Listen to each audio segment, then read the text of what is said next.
Драги Змијанац посочи дека 8 лица во Македонија сториле полов напад врз деца, но како што тврди тој, се уште не ги стигнала правдата и се недостапни за органите на прогонот. Првиот човек на Меѓаши вели дека има и други девојчиња кои биле сексуално злоупотребувани од постари штитеници на домот 25 мај.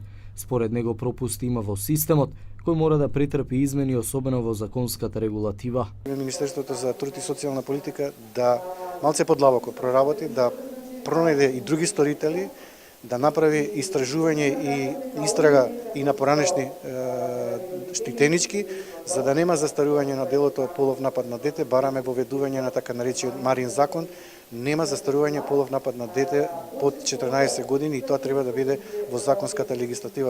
Јасмин Реджепи од Леги извели дека децата кои претрпеле насилство не се социјализираат, туку се оставени на маргините на општеството.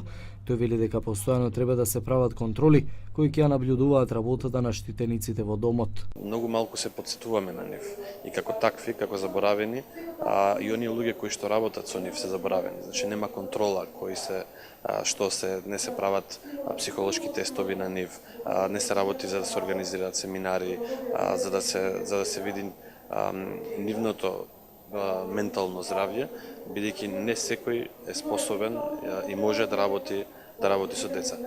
За насилството врз децата се дебатираше и на меѓународната конференција на која учествуваа делегати од 10 држави.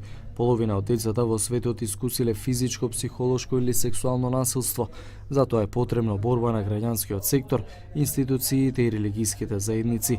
Според Фред Ниабера од Аригато Интернационал од Најроби, Кенија, кој е директор на иницијативата за крај на детската сиромаштија, потребен е тристран пристап во справување со овие проблеми. Тој рече дека треба да се види каде се пропустите и проблемите, потоа тие да бидат мотив за менување на политиките за решавање на проблемот, како и воспоставување социјални промени. Проблем кој е на Балканот и регионот е исклученоста на ромите. Секаде треба да се избориме за ромите, да не бидат исклучени, да не бидат предмет на нееднаквост и да не бидат запоставени. Потребна е промена на политиките, но и промена на свеста. Луѓето треба да размислуваат поинаку. Статистиките презентирани на конференцијата покажуваат дека половина од децата во светот биле физички, психолошки или сексуално злоупотребувани, а на секои 5 минути по едно дете убиено при насилство.